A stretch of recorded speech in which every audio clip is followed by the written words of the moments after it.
Matata ponyo azali lisusu te na résidence surveillée tona bokangami kati na ndako na ye elobi mosambeli na ye. Moko na bazuzi ya cour constitutionnelle andimi ete ministre wa yambo ya kala ya ekolo Congo démocratique akobanda koyandola na misala ya bosembo bo moto ya bonsomi. Matata ponyo afundamaki pona misolo ya kufuta bato biloko bya bango bibotolamaki na zairianisation. Mangole ma COVID-19 masili manso na ekolo Congo démocratique. Ministre ya bokolongono alobi mangole makumaki le 2 mars malekisi mikolo mya makasi mya yango.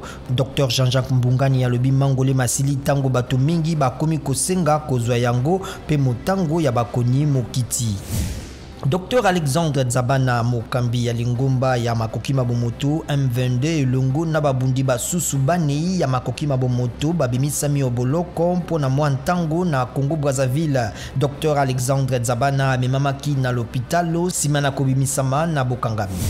Lingomba mosusu ya sika ya basimba minduki na kombo ya MFRD to Mouvement Fédéral pour la Démocratie likelami na Minembwe na Fizi na Sud Kivu. Mampinga ma ekolo Congo démocratique malobi lingomba yango lisengisi ba Android Ngumino Tugaeno Makamba Makana Michel Makanika.